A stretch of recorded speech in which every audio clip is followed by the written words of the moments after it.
सपना जैसे ससुराल आई अभी बेचारी बैठी भी नहीं थी कि सपना की सास बोली, क्या दे दिया तेरी माँ ने आज तुझे। सपना के हाथों में थैला देकर सुनीता जी ने चश्मे के नीचे से झांकते हुए पूछ लिया। सपना ने एक बार थैली को देखा और हिचकते हुए सपना ने थैले में से निकालकर एक सूट अपनी सास सुनीता जी के सामने रख दिया। सूट को उल्ट पुल्ट कर देखते ही सुनीता जी की त्योरियां चढ़ गई। ये सूट तो पहना हुआ लग रहा है। तेरी माँ ने क्या इस बार पुराना सूट दे दिया तुझे, और तू आराम से उनको लेकर घर भी आ गई ना। तुझे शर्म लगी और ना तेरी माँ को। माँ जी इसमें शर्म की क्या बात है। माँ जी वो माँ का ये सूट मुझे बहुत अच्छा लगता था, तो इस बार माँ ने ये सूट मुझे दे दिया।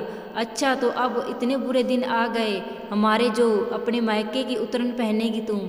अरे तुझे तो अकल ही नहीं है, लेकिन तेरी माँ को तो सोचना चाहिए था ना बेटी को उतरन देने से पहले। आज ये सूट दे दिया, कल को तेरे बच्चों के लिए तेरे भतीजे भतीजी के पुराने कपड़े भी दे देगी और तू आराम से ले आएगी कि तुझे बहुत पसंद थे। खबरदार जो ये उतरन दोबारा इस घर में लाई है तो, कड़कते हुए सुनीता जी बोली, और इसको पहनना भी नहीं मेरे सामने, समझी। सपना सहम कर रह गई। बात यह है कि आजकल सपना की माँ की तबीयत कुछ ठीक नहीं रहती थी, तो सपना पास में होने की वजह से रोज़ थोड़ी देर के लिए माँ से मिलने अपने मायके चली जाती थी। अब ऐसे समय में माँ और भाभी कुछ देना चाहती तो सपना खुद ही मना कर देती थी। कहती मैं तो सिर्फ माँ से मिलने आ जाती हूँ, इसलिए प्लीज़ आप लोग ये लेना देना मत किया करो। खुशी का माहौल हो तो मुझे भी कुछ लेना अच्छा लगता है, लेकिन इस वक्त आप लोगों पर बेवजह का बोझ डालना मुझे बिल्कुल अच्छा नहीं लगता। मुझे बहुत बुरा लगता है।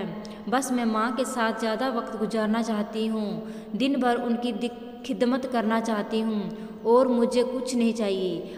आज जब सपना अपने मायके माँ से मिलने गई तो माँ की अलमारी में टंगा बनारसी सूट देखकर बोल उठी, माँ तुम्हारा ये सूट मुझे बहुत अच्छा लगता है। क्या माँ से बढ़कर पैसा है।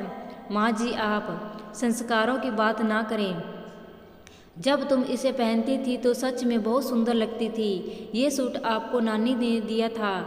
माँ बहुत ही प्यारा सूट है। तब सपना की माँ ने कहा, हाँ बेटा, लेकिन अब कहाँ मैं ये सूट पहनूंगी। तुझे पसंद है तो तू ले जा, मेरी निशानी समझकर, और तू पहनना। माँ की बात सुनकर सपना भावुक हो उठी। ऐसा क्यों बोल रही हो माँ, देखना तुम ठीक हो जाओगी। कहते हुए सपना अपनी माँ के गले से लगकर बिलख पड़ी। उसे भी संदेशा था कि अब माँ ज़्यादा दिन नहीं रहने वाली थी, क्योंकि माँ को कैंसर हो गया था और वो लास्ट स्टेज पर था। बहुत डॉक्टर को दिखाया, लेकिन सबका कहना यही था कि कोई फ़ायदा नहीं ऑपरेशन का, क्योंकि उम्र भी हो गई और लास्ट स्टेज भी है। तो बस आप लोग सेवा करें जितनी भी हो सके। वापस आते वक्त माँ ने सपना के थैले में वो सूट डाल दिया, लेकिन जिस सूट को सपना की माँ निशानी समझ कर लाई थी वो उसकी सास को सिर्फ उतर नजर आ रही थी, और उन्होंने बिना सोचे समझे सपना की बेइज्जती कर दी। सपना का मन खिन्न हो गया था। उसने ठान लिया था कि अब वो कभी अपनी माँ की कोई चीज़ लेकर नहीं आएगी।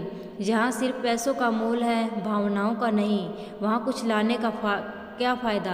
कुछ दिनों बाद ही सपना की माँ चल बसी। पूरे परिवार में शोक का माहौल था। सपना भी 13वीं तक अपने मायके में ही थी। 13वीं के दिन सपना के पति और सास ससुर भी सपना के मायके गए थे। सारा काम निपटने के बाद सपना जब विदा होकर वापस ससुराल जाने लगी तो सपना की भाभी माँ की अलमारी से निकालकर माँ के जेवर सपना को देते हुए बोली, दीदी माँ ने कहा था कि ये आपको दे देना है। आप इस घर की बेटी हैं, इसलिए आपका हक भी बनता है। माँ ने मुझे भी दिया और कुछ जेवर आपके लिए भी रखे थे। दीदी आप इसको अपने साथ ले जाएं। सपना की आंखें झलक आई। खुद को सहम करते हुए वो बोली, नहीं नहीं भाभी, माँ नहीं तो क्या हुआ, अब आप सब से ही मेरा मायका है, आप सब तो हैं मेरे साथ, तो फिर मुझे किसी निशानी की क्या ज़रूरत है। ये बाकी के जेवर आप पहन लो, क्योंकि माँ की छवि अब मुझ में आप में ही नज़र आएगी। अब आप ही मेरे लिए माँ की जगह हो। भाभी इसको आप पहनोगी तो मुझे आप में माँ दिखेगी। कहते हुए सपना ने वो जेवर अपनी भाभी के हाथों में दे दिए। पास खड़ी सपना की सास और पति भी देख रहे थे, लेकिन कुछ कह नहीं पाए। सास को तो सपना पर बहुत गुस्सा आ रहा था। घर आते ही सपना की सास बिफर पटी। भला इस वक्त भी कोई मना करता है लेने से? इस वक्त तो बेटियों को देने से माँ की आत्मा को शांति मिलती है। जब अपने मन से वो दे रहे थे तो क्या ज़रूरत थी मना करने की? बाकी के सारे गहने तो उस भाभी के पास ही तो रहने थे। तू अपना हिस्सा ले लेती, कभी न कभी काम तो आ जाता।